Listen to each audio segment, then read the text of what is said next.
Assalamualaikum warahmatullahi wabarakatuh. Hamdan syukran lillah amma ba'd. Sahabat manusia plural, saya hormati dan saya banggakan.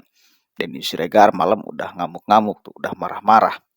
Katanya mendapatkan informasi A1 bahwa akan dikabulkannya permohonan para pemohon persoalan batasan usia minimal calon presiden dan wakil presiden diturunkan supaya Gibran bisa menjadi Wakil Presiden Prabowo. Dan hari ini sidangnya sudah dimulai, sedang dimulai. Nih, kita dengarkan ini langsung konklusinya ya. Apakah benar-benar MK mengkabulkan permohonan para pemohon yang menurunkan usia batas capres dan cawapres atau menolak? Dengarkan ya, baik-baik. Tidak bertentangan dengan perlakuan yang adil dan diskriminatif sebagaimana dijamin oleh pasal 28 ayat 1 dan ayat 3 serta pasal 28I ayat 2 Undang-Undang Dasar 1945 sehingga permohonan para pemohon adalah tidak beralasan menurut hukum untuk seluruhnya.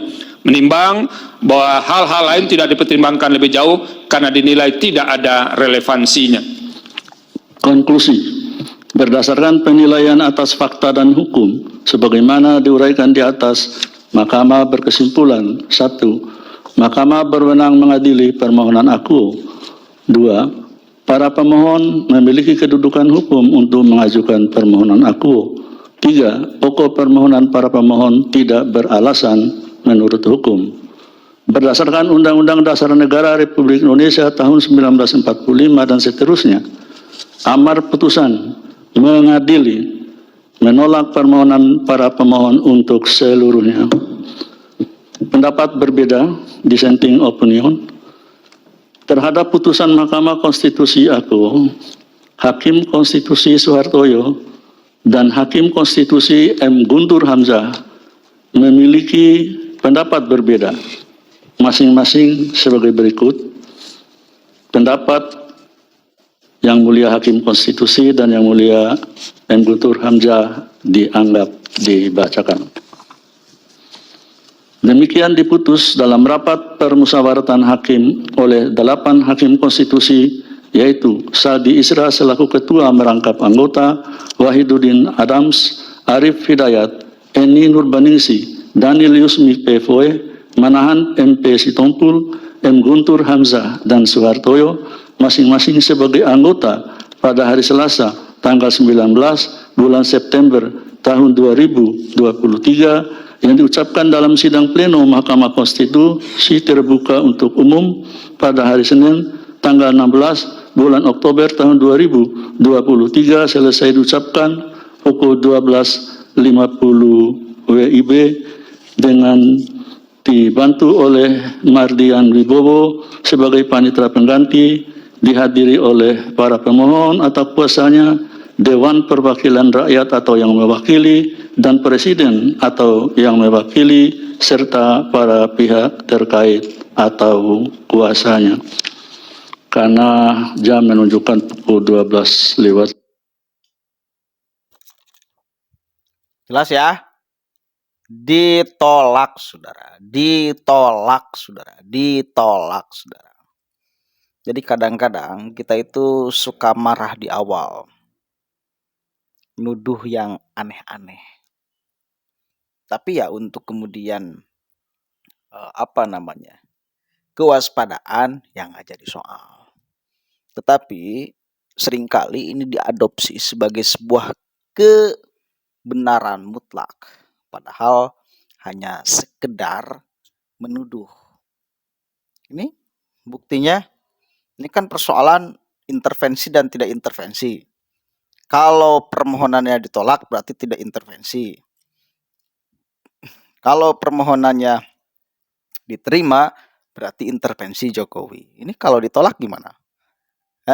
Berarti nggak ada intervensi kan?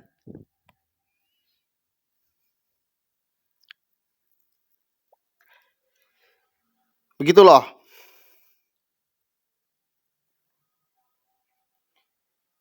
Udah jelas ya sekarang?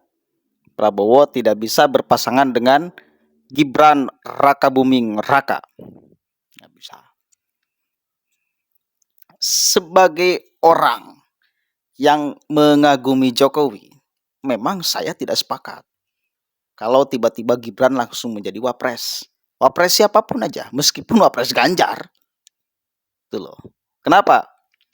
Karena menurut saya perlu ada pengalaman yang lebih luas daripada ini. Biarkan melenggang dulu di Jakarta minimal, jadi gubernur dan segala macamnya. Hingga pada saatnya nanti akan tiba. Dan kemudian publik juga tidak akan menjadi mengutuk keluarga Jokowi karena isu dinasti. Kalau sekarang permohonannya dikabulkan dan benar Gibran menjadi wapres Prabowo Subianto, maka kutukan itu akan menjadi-jadi dari publik kepada keluarga Jokowi. Ya meskipun kalau dibandingkan, ini kan kalau kita melihat Denny Siregar membandingkan antara Jokowi dengan Soeharto, itu tidak apple to apple. Beda cerita dan beda kedudukan. Dan beda pula karakter dan sifat anak-anak Jokowi dengan anak-anak Soeharto itu jauh. Jauh. Kalau kemudian anak-anak Soeharto dulu terlibat bahkan judi di luar negeri, hutang yang luar biasa menumpuk. Kalau kemudian dibandingkan dengan Kaisang aja, ini kan tidak apple to apple. Bahwa kemudian ada kekuatan karena ada privilege karena dia sebagai anak presiden, lalu kemudian menjadi ketua umum PSI, ya kita lihat aja, mampu nggak dia memimpin partai. Atau kemudian Gibran ketika dia menjadi wali kota Solo, yang jelas yang milihnya adalah rakyat, kedaulatan tetap ada di tengah rakyat. Di awal semua orang kemudian menuduh, wah Gibran tidak akan mampu apa-apa tuh, hanya karena anak presiden lalu dipilih aja menjadi wali kota. Ternyata sekarang Solo itu menjadi kota maju, bos. Artinya kedudukan itu memang Gibran mampu menjadi pemimpin di level Solo gitu loh. Kepercayaan masyarakat kepadanya 94% kalau nggak salah. Ini kan melebihi kepercayaan kepercayaan rakyat kepada Jokowi. Nah, artinya anak itu mampu. Gibran itu mampu menjadi pemimpin di Solo. Kaisang belum kelihatan. Tapi sekarang di awal-awal pidatonya menunjukkan kualitas dia. Yang semua orang menuduh bahwa dia anak karbitan dan segala macam. Saya lihat pidato di awalnya, keren juga ini anak.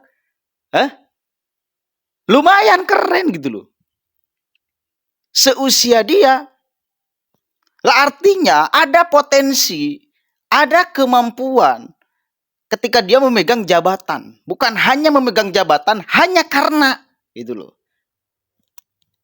Tanpa ada kapabilitas, tanpa ada kapasitas, tanpa dia mampu memimpin sebuah jabatan tersebut hanya karena anak presiden. Misal, tapi kan enggak. Gibran sukses memimpin Solo. Kaisang, kita akan lihat ke depannya seperti apa memimpin PSI.